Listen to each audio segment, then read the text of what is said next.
NEET 2022 का एक अच्छा क्वेश्चन है ये वाला।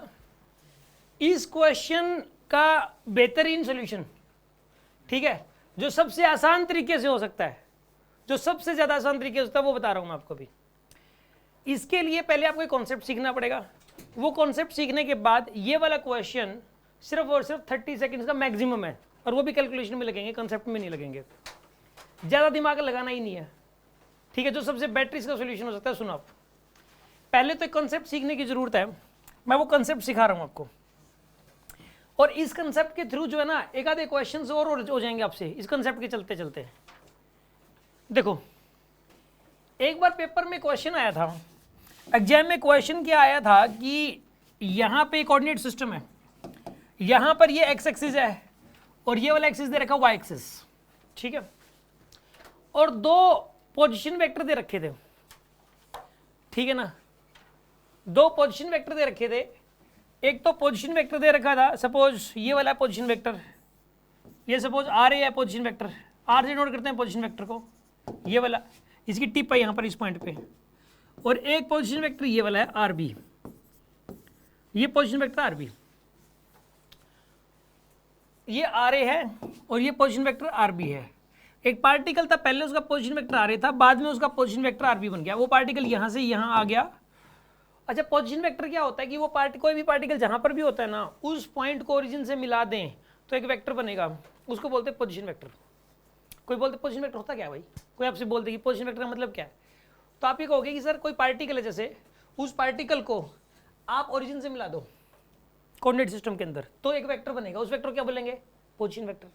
ये पार्टिकल, वो पार्टिकल की पोजीशन के बारे में बताता है कि एक्स के अलोंग कितना जाना पड़ता है, वाई के अलोंग कितना जाना पड़ता है, ओरिजिन से लेके उस पार्टिकल पहुंचने के लिए उस पार्टिकल तक एक्स के अलोंग कितना जाना पड़ा, वाई के अलोंग कितना, जेड के अलोंग कितना। जैसे कि मान लो उसका पहले पोजीशन वेक्टर ये था, पहले पोजीशन वेक्टर ये था। इसको मुझे समझाने में टाइम लगेगा एक बार इस कॉन्सेप्ट को, ठीक है ना। आप जल्दबाजी मत करना, इसके अंदर ये मत सोचना कि भाई फटाफट इसका सोल्यूशन पता लग जाए। इसमें पता है क्या चीज़ है कि इसके अंदर ये चीज़ समझ आ गई तो ये वाला क्वेश्चन नहीं, मतलब कई सारे क्वेश्चन सॉल्व हो जाएंगे आपके, ठीक है ना।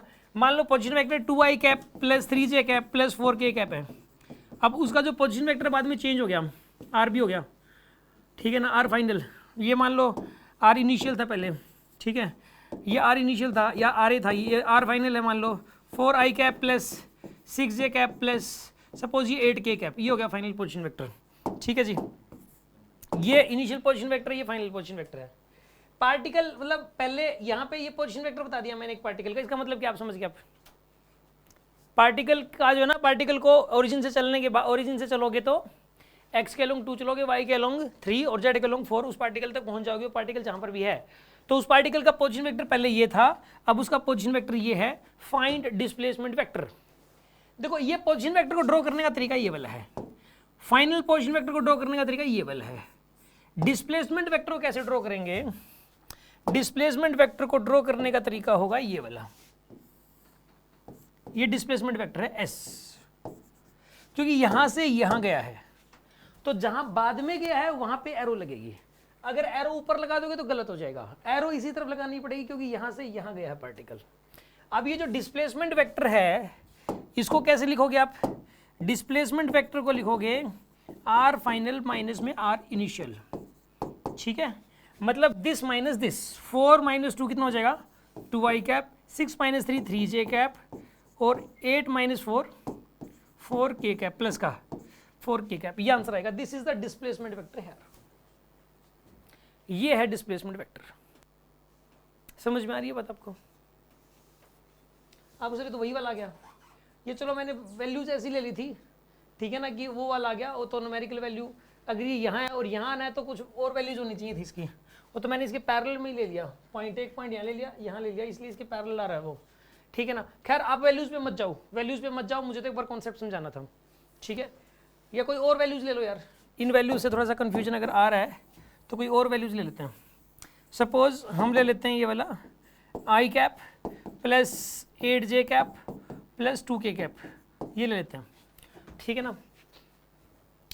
बताइए डिस्प्लेसमेंट वेक्टर क्या आएगा, final minus initial, final minus में इनिशियल कितना आएगा यहाँ पर, ये माइनस आई कैप 8 माइनस 3 प्लस का 5j कैप और this minus this minus 2k cap, ये आ गया पोजीशन वेक्टर।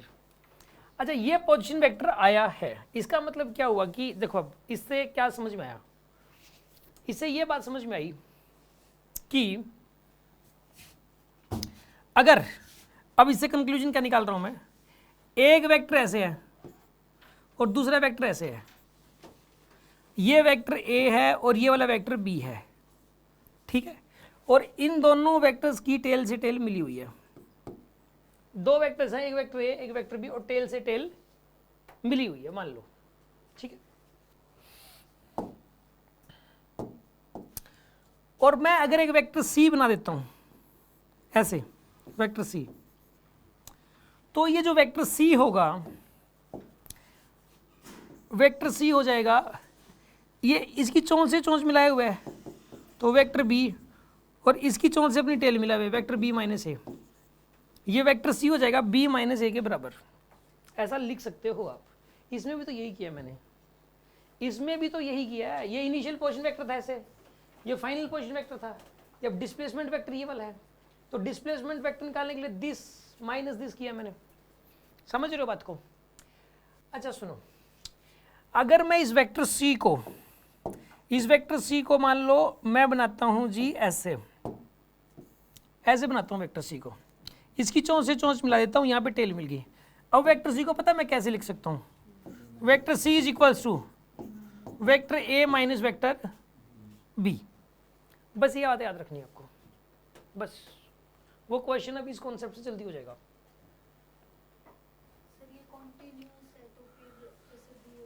अच्छा अब सुनो, चलो चलो ठीक है, आप कह रहे हो कि सर आपने एक रूल और भी बताया था, उस रूल के अकॉर्डिंग भी ये बात फिट बैठती है, कैसे? देखो रूल ये बताया था कि अगर कंटिन्यूएशन में है, ऑर्डर में है, ये वेक्टर बी है और ये क्या है वेक्टर सी है, ये किस में है ऑर्डर में, और ये किस कौन से ऑर्डर में है अपोजिट ऑर्डर में। तो रूल क्या था, अगर ये दोनों ऑर्डर में है बी प्लस और सी, बी प्लस सी, ये इस अपोजिट ऑर्डर वाले का इनका जो रिजल्टेंट है वेक्टर अपोजिट ऑर्डर वाले के बराबर हो जाएगा, ये वेक्टर ए के बराबर हो जाएगा, ठीक है, उसके अकॉर्डिंग। तो सी की वैल्यू कितनी हो जाएगी यहाँ पे, vector A minus vector B, देखो यही लिख रखा है मैंने नीचे भी, वही लिख रखा है मैंने, आप उस फॉर्मेट से उस तरीके से सोच लो आपसे, ठीक है ना, उस तरीके से सोच लो आप। अब सुनो फाइनली मैं क्या बताना चाह रहा हूँ, उस ऑर्डर को कोई बात नहीं, छोड़ना ऑर्डर को, ऑर्डर कोई बात नहीं, ऑर्डर वाला नहीं पता कोई बात नहीं है, आप सिर्फ एक बात समझो यार, देखो देखो दिमाग में क्या बैठाना है आपको, ये बताओ, सुनो बाप, कॉन्सेप्ट क्या माइंड में, मैं ये वाला कॉन्सेप्ट इस क्वेश्चन के लिए नहीं बता रहा अकेले,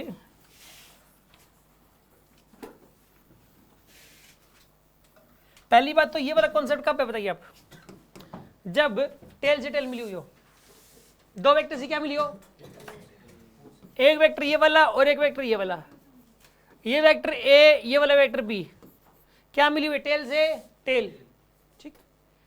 अब अगर एक मैं वेक्टर बनाऊं तीसरा वेक्टर जो कि इन दोनों के हेड को मिलाता हुआ हो, इन दोनों के हेड को मिलाता हुआ एक मैं तीसरा वेक्टर बनाऊं, एक तो ऐसे बना सकता हूं, एक ऊपर की तरफ बना सकता हूं। अगर मैं बनाता हूं ऐसे, तो ये वाला जो वेक्टर सी हो जाएगा ये किसके बराबर हो जाएगा, बी माइनस में ए के बराबर, ठीक। और अगर ऐसा हो जाए कि यहां पर ये वेक्टर ए है, ये बी है, और अगर मैं बनाता हूं मान लो वेक्टर सी को ऐसे, ऐसे बनाया, तो वेक्टर सी किसके बराबर हो जाएगा बताइए, ए माइनस में बी के बराबर। और इस इधर भी मॉडुलस लगा सकते हो, इधर भी इसका मॉडुलस और इसका मॉडुलस आप इनको इक्वेट कर सकते हो। बात समझ में आएगी नहीं आएगी आपको, ठीक है। अब सुनो, अब हम जो है इस क्वेश्चन को सोल्व करते हैं, ठीक है। अब इस क्वेश्चन को सोल्व कर रहे हैं, अब ये वाला क्वेश्चन आपसे इजीली सोल्व हो जाएगा। देखिए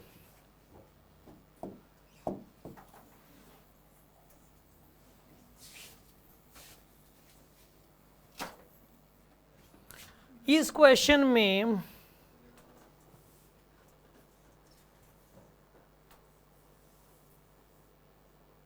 सुनो, इस क्वेश्चन में पार्टिकल गया यहां से लेकर यहां तक।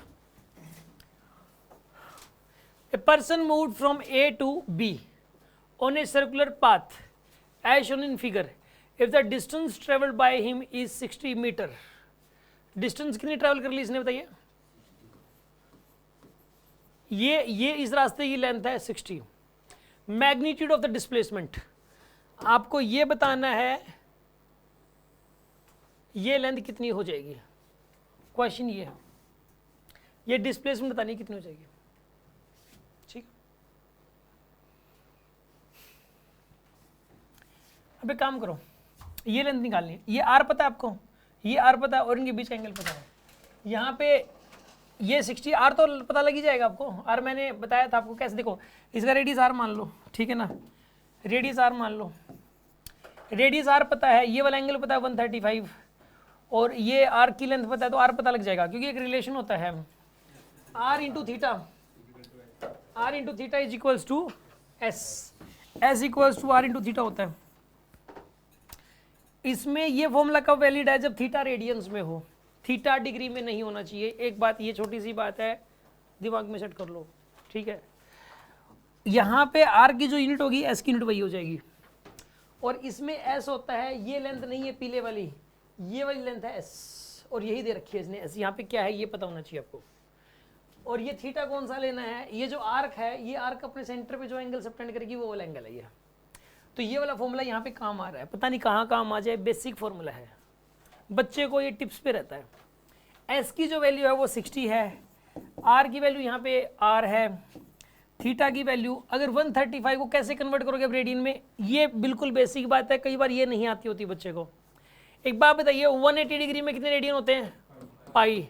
1 डिग्री में पाई बाई 180, और 135 में मल्टीप्लाई बाई 135। जब आप इसको सोल्व करोगे तो 3 पाई बाय 4 बनेगा ये, ठीक है ना। तो इसको पुट कर दिया 3 पाई बाय 4। पाई की वैल्यू 22/7 ही पुट कर सकते हैं, यहाँ पे डिग्री में पुट नहीं कर सकते। इस फॉर्मूले में अगर पुट किया तो यहाँ से आर आ जाएगा आपके पास। आर कितना आएगा यहाँ पे? 60 × 4 पाई में 3 पाई। यहाँ पे कितना आएगा? 80/पाई। ये आपके पास यही बनेगा ना। आर की वैल्यू आ गई 80/पाई मीटर। हाँ जी, यहाँ तक कोई डाउट? 80/पाई मीटर बनेगा। अच्छा अब सुनो, आर तो आ गया। अब सुनो, एक तो वेक्टर मान लो ये वाला आर वेक्टर, और एक आर वेक्टर ये वाला है, ठीक है। एक आर वेक्टर ये वाला है और एक आर वेक्टर ये वाला है। हमें निकालना क्या है इसके अंदर बताइए? डिस्प्लेसमेंट वेक्टर निकालना है। अब ये एरो कहीं लगा दो, पार्टिकल यहाँ से, एरो जहाँ मन करे वहाँ लगा दो आप। पार्टिकल यहाँ से यहाँ गया है ना, तो ये इधर लगा दो एरो इसकी, पीले वाले की, तो पीले वाले की एरो लगा दो जी इस तरफ। एक ट्रायंगल बन गई, देखो एक वेक्टर तो इस तरफ है ये आर वेक्टर, एक वेक्टर इस तरफ है ये वाला आर वेक्टर, ठीक है, और एक वेक्टर ये पीले वाला हो गया। अब एरो मैंने लगा दी इस तरफ क्योंकि पार्टिकल यहाँ से यहाँ तक गया था इसलिए लगा दी, अदरवाइज चाहे ऐसे लगा दो मैग्नीट्यूड तो वही आ जाएगा। और प्रॉपर अगर निकालना चाह रहे हो विद डायरेक्शन भी निकालना चाह रहे हो, कोई ये कह दे इस वेक्टर की वैल्यू बताओ with I cap J cap ऐसे बताओ, तो वो भी निकाल सकते हो। कैसे करोगे बताइए अब आप? यहाँ पे ये आर वेक्टर ये तो मान लो है R1 वेक्टर, और ये कौन सा मान लो R2 वेक्टर। अभी अभी जो मैंने कॉन्सेप्ट सिखाया उसके अकॉर्डिंग ये जो ए बी वेक्टर है, वैसे तो 3 वेक्टर, इसका नाम क्या है? OA, इसका नाम क्या है? OB, और इसका नाम क्या है? AB। ऐसे भी लिख सकते हो आप, या OA को मैं बोल रहा हूँ R1 और OB को क्या बोल रहा हूँ मैं? R2, और ये AB वेक्टर हो गया। इस AB वेक्टर को मैं क्या लिख सकता हूँ ये बताओ आप? AB वेक्टर को R2 माइनस R1 या R1 minus R2? R2 vector minus में R1 वेक्टर। क्या क्या आपके पास? इसी को सोल्व करना है, इसका मैग्नीट्यूड ही निकालना है। या तो अगर मैं तो डायरेक्शन भी निकाल सकता हूँ। कैसे? डायरेक्शन कैसे निकालूंगा मैं? इसको मैं पहले आई कैप जे कैप की फॉर्म में लिखूंगा। ये लिखा जा सकता है, ये तो आ जाएगा यहाँ पे आर आई कैप बस, क्योंकि इसी डायरेक्शन में। ये तो इसके 2 कंपाउंड ले लो, एक ऊपर की तरफ एक इस तरफ, आई कैप जे कैप आई कैप और जे कैप में आ जाएगा एक। तो इस प्रकार ये डिस्प्लेसमेंट वेक्टर जो आएगा ना, ये बी वेक्टर, ये जो है ना, ये आपके पास निकल आएगा आई कैप जे कैप की फॉर्म में, निकालना हो तो भी। कोई कह देना इस वेक्टर को बताओ आई कैप जे कैप की फॉर्म में बताओ, प्रॉपर वही बता सकते हो आप। और मैग्नीट्यूड उनका डिफरेंस लेके, मैग्नीट्यूड तो R1 और R2 का सेम ही होगा। मैग्नीट्यूड तो इनका वेक्टर डिफरेंस लेके मैग्नीट्यूड निकाल लोगे ना। यहाँ पे इनके मैग्नीट्यूड का डिफरेंस नहीं ले रहे, वेक्टर डिफरेंस ले रहे हैं। इन दोनों वेक्टर्स के मैग्नीट्यूड का डिफरेंस तो जीरो हो जाएगा, लेकिन इनके वेक्टर डिफरेंस, पहले वेक्टर डिफरेंस लेना है फिर मैग्नीट्यूड लेना है, समझे? हैं वेक्टर डिफरेंस कैसे लें? वेक्टर डिफरेंस लेने के लिए तो फॉर्मूला लगाओ a square plus B square minus 2ab cos theta पूरे का अंडर रूट। नहीं जीरो क्यों होगा? डायरेक्शन जब अलग अलग है, दो वेक्टर डिफरेंस जीरो सिर्फ तभी हो सकता है जब दो वेक्टर्स इक्वल एंड अपोजिट हों, मैग्नीट्यूड में इक्वल हों और अपोजिट हों। अब ये थोड़ी ना कि एक वेक्टर 5 है दूसरा वेक्टर 5 है, उनका तो वेक्टर डिफरेंस जीरो ही आएगा, हमेशा ही जीरो आएगा। वो तो उनके बीच के एंगल पर डिपेंड करेगा। अगर उनके बीच का एंगल 180 डिग्री होगा तो ही वेक्टर डिफरेंस जीरो आएगा। इन दोनों वेक्टर्स के बीच का एंगल 180 डिग्री थोड़ी ना, ये दोनों कैंसिल आउट थोड़ी ना करेंगे, इनका वेक्टर डिफरेंस जीरो नहीं आएगा। समझ में आई बात आपको? इसको जो है मैं प्रॉपर वेक्टर फॉर्म में करके दिखा रहा हूं। इसमें तो खैर मैग्नीट्यूड ही पूछा है, बस मैं डायरेक्शन भी निकाल के दिखा रहा हूं इस पर डिस्प्लेसमेंट वेक्टर की। एक काम करो, पहले तो ना वो बाद में निकाल के दी, पहले आंसर मैच करवाते हैं इसका। इसका ना मैग्नीट्यूड निकाल लो आप दोनों तरफ। मैग्नीट्यूड कैसे निकालोगे मैग्नीट्यूड को बताइए? R2 माइनस R1 का क्या करोगे बताइए? R2 का स्क्वायर प्लस में R1 का स्क्वायर माइनस में 2R1 R2 cos थीटा पूरे का अंडर रूट। ये आएगा इनका वेक्टर डिफरेंस का। अगर इसमें कंपोनेंट ले तो एक तो आएगा आई कैप की तरफ, एक तो आएगा जे कैप की तरफ और एक आएगा इस तरफ। हाँ, तो फिर आई वाला तो कैंसिल ही हो जाएगा। कैंसिल नहीं होगा, इको बिल्कुल कैंसिल नहीं होगा क्योंकि छोटा आएगा इधर। खैर एक बार ये कर लेते हैं, आंसर मैच करवा देते हैं। पहले इसी से आ जाएगा आंसर, तो बस आंसर तो इसी से आ जाएगा, ज़्यादा पंगे करने की जरूरत ही नहीं है। आंसर तो इसी से आ जाना है, करके दिखा देता हूँ, ठीक है ना? अगर वेक्टर फॉर्म में पूछता तो कैसे करते हैं वो भी सिखा दूंगा मैं आपको। पहले एक बार इसका आंसर मैच करना जरूरी है। देखिए आप यहाँ पे इसका मैग्नीट्यूड कितना है, ये बराबर है यार R1 R2 सारे मैग्नीट्यूड वाइज। तो ये आएगा इनका मैग्नीट्यूड सबका R मान लो, और R की वैल्यू ये T बाई पाई। तो यहाँ पे ना R square plus R square, ठीक है ना, माइनस में 2R स्क्वायर कोस थीटा पूरे का अंडर रूट, ठीक है। ये आएगा 2R square minus 2R square कोस थीटा पूरे का अंडर रूट, ठीक है। अब इसको कैसे करोगे बताइए आप? यहाँ पे is equals to 2R square को कॉमन ले लो, 1 माइनस कोस थीटा पूरे का अंडर रूट, यहाँ पे आएगा root 2R into 1 minus cos theta पूरे का अंडर रूट, यहाँ पे आएगा ये। अब यहाँ पे लिखो root 2R into 1 minus cos theta क्या होगा 2 साइन स्क्वायर थीटा बाई 2। हाँ वैल्यू पुट कर दो यार, जब वैल्यू दे ही रखी यहाँ पे। कोस 135 वैल्यू कितनी होती है? दे रखी है माइनस 0.7, 1 माइनस में माइनस 0.7, तो कितना हो जाएगा यहाँ पर? ये रूट 2R इंटू 1.7 का अंडर रूट। अब root 2 into root 1.7 into R है 80 बाई पाई। इसको सोल्व कर लो, आंसर मैच कर जाएगा, ठीक है। देखो रूट 2 कितना होता है? 1.414। रूट 1.7 कितना होता है? 1.3 होता है। ये बात तो याद ही कर लो, ठीक है ना, कि 1.7 का अंडर रूट 1.3 होता है। पता नहीं कहाँ जरूरत पड़ जाए। मैंने आपको कहा था कि जहाँ 1500 रिजल्ट याद करने हैं वहाँ 2000 2500 हो जाएंगे। लेकिन सोचो अगर 5 क्वेश्चंस में भी आपका टाइम इतना बच गया और 5 क्वेश्चंस भी ठीक हो गए तो सीधे 20 नंबर का फर्क पड़ गया, ठीक है ना। तो जहाँ इतनी मेहनत कर रहे हो वहाँ पे रिजल्ट तो याद कर ही सकते हो आप। इंटू 80 बाई पाई, पाई की वैल्यू पुट ही कर लो, क्योंकि यहाँ पे कोई 7 वगैरह दे नहीं रखा, नहीं दे रख नहीं, फिर 7 ऊपर आएगा, इसमें कोई फायदा नहीं है। तो वैल्यू पुट कर लेते हैं इसके। यहाँ पे 22/7 पुट करने का कोई फायदा नहीं है, 3.14 ही कर लो। अब इसको कैलकुलेटर से कर लेते हैं, एक बार आंसर तो मैच हो, फिर आगे समझते हैं कहानी को क्या है। 1.414 multiply by 1.3 multiply by 80 is equals two divided by में 3.14 इक्वल टू 46.83। आंसर ये वाला मैच कर गया। सिंपल है, ठीक है ना, ये क्वेश्चन सिंपल था। इसमें अब ये क्वेश्चन देखो, अगर कैसे ट्विस्ट कैसे कर सकता था आपसे, कैसे ट्विस्ट करके बोल सकता। इस क्वेश्चन में अब देखिए, आप सामने वाला एग्जैक्ट अगर आपका कॉन्सेप्ट चेक करना चाह रहा है तो पता क्या बोलेगा कि इसमें जो है ना, आप एक तो वेक्टर ए बी की वैल्यू बता दो और एक वेक्टर बी ए की वैल्यू बता दो, दोनों की वैल्यू अलग अलग पूछ लेगा विद डायरेक्शन। ये कहेगा वेक्टर ए बी बताओ, ये आंसर लगाएगा, और वेक्टर बी ए बताओ, ये आंसर लगाएगा। ठीक है, वेक्टर पहले तो निकालना है vector A B. Vector A B क्या आएगा बताइए यहाँ पे, R2 वेक्टर माइनस में R1 वेक्टर, और वेक्टर बी ए क्या आएगा, माइनस में R2 वेक्टर, यानी कि साइन का फर्क आएगा, बस कोई एक सोल्व कर लो, साइन का ही फर्क रहेगा बस।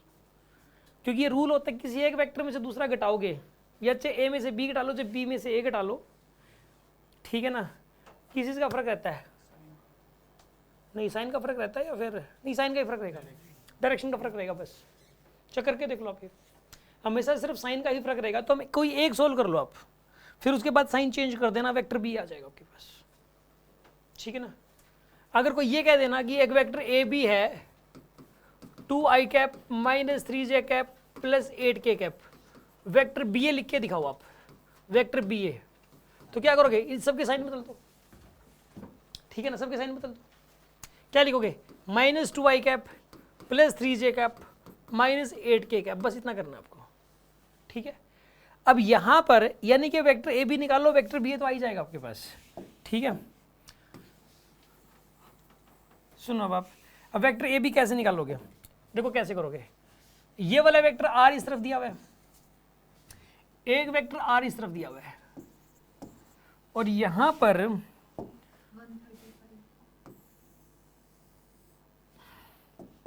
ये वाला एंगल कितना है, 45 डिग्री। अब ये लेंथ और ये लेंथ सेम है, इसका मैग्नीट्यूड भी आर के बराबर है, इज इक्वल्स टू आर है, और इसका भी मैग्नीट्यूड आर के बराबर ही है। ठीक है, तो ऐसा करो अब आप, इसमें आर एक तो कंपोनेंट इधर आएगा r/√2, एक कंपोनेंट इधर आएगा, कितना आएगा ये r/√2। r/√2 छोटा होता है, r बड़ा होता है।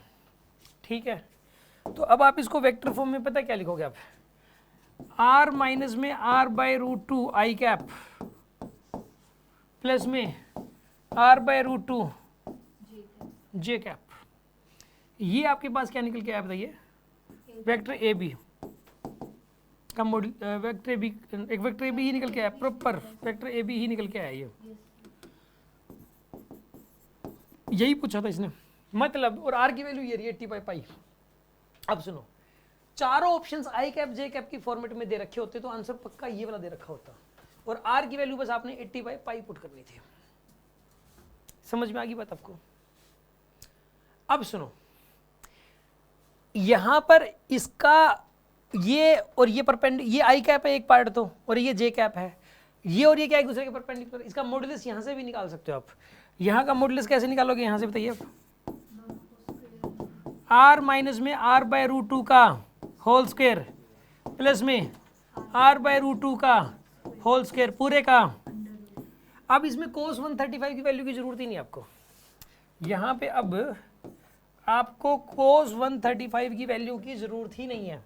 देखो पुट भी नहीं करनी पड़ेगी cos 135 वैल्यू, इसको सोल्व करना है बस आपको, आंसर मैच कर जाएगा। यस, अब बताओ किसी को इसमें कोई भी डाउट हो, कुछ पूछना हो तो। आपको जो है ये वाला क्वेश्चन अगर कम समझ में आया है तो भी कोई बात नहीं, ठीक है ना, एटलीस्ट कुछ तो समझने की कोशिश की, कुछ तो दिमाग खुला। ठीक है ना, दोबारा जब करोगे इसी को इस टाइप के तो समझ में आ जाएगा। ठीक है।